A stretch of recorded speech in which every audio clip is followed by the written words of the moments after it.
I'm Owen Bigland. This is the Inside Edge video blog. Okay, this is an important video for everybody, especially if you have parents, grandparents, or friends over age 55 that are deferring their property taxes. This is critical. Make sure they know about this. The NDP is up to their old tricks again. This is really sinister what they're doing here. Now, let's talk about the tax deferral system has been in place for decades and decades. What this allows people to do over age 55 is to defer their property taxes indefinitely.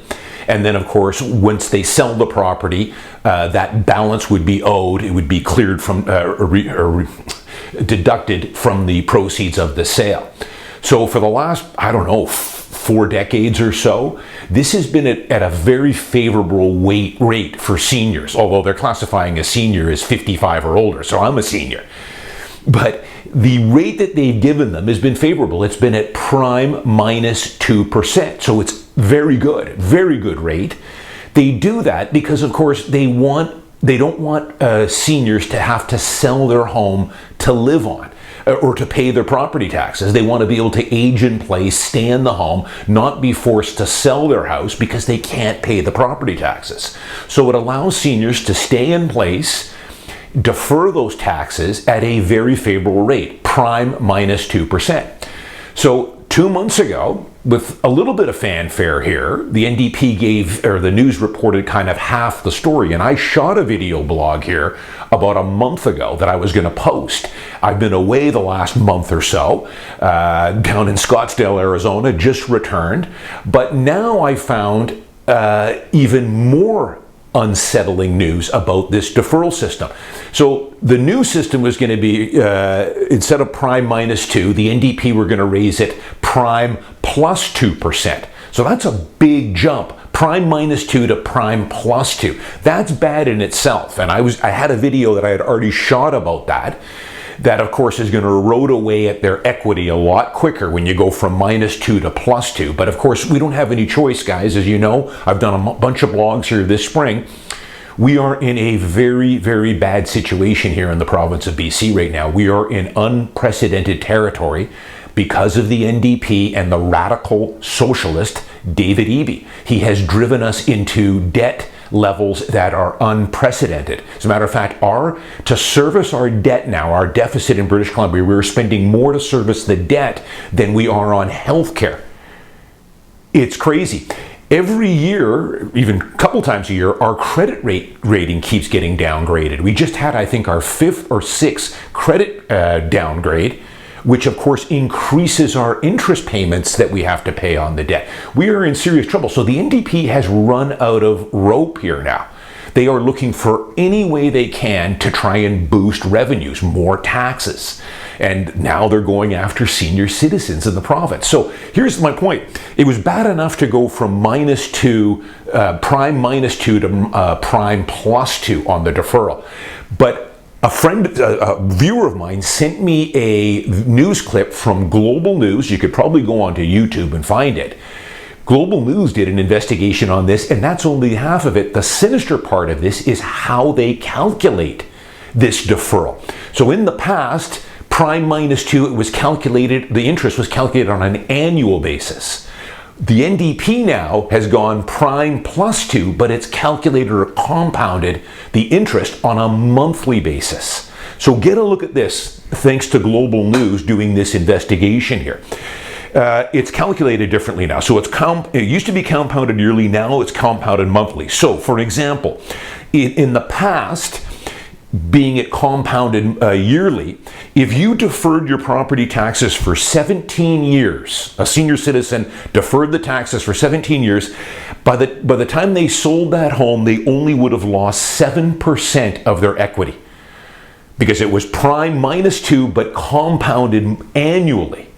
Under the new NDP system here, attacking seniors, if you defer your property taxes now for 17 years starting today, after 17 years, you're going to lose 70% of your home's value, your home equity. So the NDP wants your house.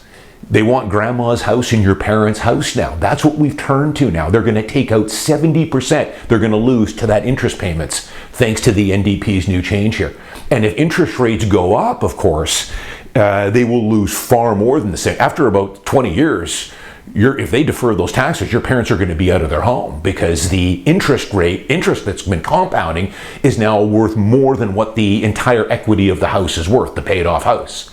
So make sure that you tell people, if your parents are deferring taxes, your grandparents, friends, family over age 55 that are deferring their taxes, tell them to stop immediately. Do not do it. They have to find some way to pay those property taxes twice a year in Vancouver here, or once a year if they live in Richmond or Coquitlam or wherever else. Do not defer taxes any longer. It's not a good deal. They're going to take your home from you after 17 to 20 years of deferrals. Because of that little tweak, 2 tweaks. Prime minus 2 has now gone to prime plus 2. That's a big jump, but it's how it's compounded. That's the sinister part here. Compounded monthly now, after 17 to 20 years, you'll be out of the home. Interest rate will eat it all up. But hey, what do you expect, guys? This is socialism. You know what? It's getting tough when they're going after seniors now. They're attacking seniors and trying to tax them out of their homes. You know we're in dire straits when it comes to our economy, when it comes to our deficits, our interest rate payments, and everything else. Terrible. Next thing, just quickly, while we're on the topic of taxes, before I wind it up, Richmond property taxes, Vancouver's are bad enough, but if you want to see, high taxes, have a look at Richmond. Now, I just finished paying, the taxes here this spring on some of my Richmond condos that I've got. And if you're a Richmond homeowner, maybe you guys can comment here. So a lot of people might not realize Richmond works on a dual tax system. We get a property tax notice just like everyone does that's due July 1st. But in Richmond, we also get what's known as a utilities tax. And it's for things like sewage, water, diking, etc. So I've been a Richmond homeowner, condo owner, investor for 35 years. So I've lived with this dual tax system for quite some time. I can tell you 25 years ago, if I had, let's say for argument's sake, $1,000 annual property tax on a small 1-bedroom condo, my utilities tax was about $200. It was about 1/5, maybe 1/4 of what the property taxes were. Now, City of Richmond has gradually, over the last 10 years, they're ratcheting up the property taxes every year, and they've been really ratcheting up the utility and sewer tax that they hit us with every year. So get this, I'll give you an example. $350,000 wood frame condo in Richmond, 43 years old. This is one of my investment units. I've owned several of them, and I've been slowly kind of selling them off. I've done blogs on it. Value on this condo at 43 years old, it's worth about $350,000. My taxes last year for the City of Richmond were just under $2,800 annually. So this is a $340,000, $350,000 condo. My property taxes were $1,234. My utilities tax was $1,545. I'm paying more now for the utilities tax than I was for the property tax, and it used to be 20% of that. So it's just a kind of a backdoor way. They say, our property taxes are cheap at $1,234. Yeah, they're pretty reasonable for the value of that home being $350, and it's an old wood frame. But the utilities tax, they've been ratcheting up 10-15% year over year, unabated for decades now. So my total tax bill on this small, simple, old 1-bedroom worth $350 in Richmond is $2,780. By way of comparison, Vancouver, Olympic Village, I've got a 1-bedroom condo there, valued at about $625,000, concrete 10 years old, so much more expensive unit. Concrete 10 years old. My total taxes for Vancouver are $1,975. That's both payments, the advanced and the regular property tax, because in Vancouver they break it up into 2 property tax notices. $1,975 for a unit that's double the value of the Richmond one, and the Richmond one is $2,800. Another one in Crosstown on Beatty Street that I own, 660 square feet, concrete, parking, deck, everything, valued at about $725, I would say. I'm paying $2,100 in total annual property taxes for Vancouver. So listen, I'm not happy with the Vancouver property taxes, although, you know, they've been doing a pretty good job of holding the line on the increases the last few years, which I appreciate, and I don't think we had an increase for last year. But Richmond is out of control, guys. Nuts. You know, $750,000 unit, $2,100 in Vancouver. A $340,000 unit, I'm paying $2,800 in Richmond. You guys comment if you live in Richmond here. You know, it's the same question that I had a month ago when I talked about City of Vancouver, the province, with empty homes tax, PTT revenue increases, anti-flipping tax. We just had an increase to the provincial income tax rate. Where does all the money go? Where is it going? You know, the roads aren't getting improved. We're not putting it into hospitals or schools. Where is all the money going? I think it's about time that British Columbians, you know, woke up to where is all our money going? We're running further and further into debt. It doesn't seem to be going into the areas we want, like school and nurses and doctors and all that good stuff, bridges and tunnels. Yet we go further and further into debt, and they keep ratcheting up our taxes, and now they're going after senior citizens on the property tax deferral. And in Richmond, their property taxes, when you add in the utilities tax, just doesn't add up. Far more expensive than Vancouver.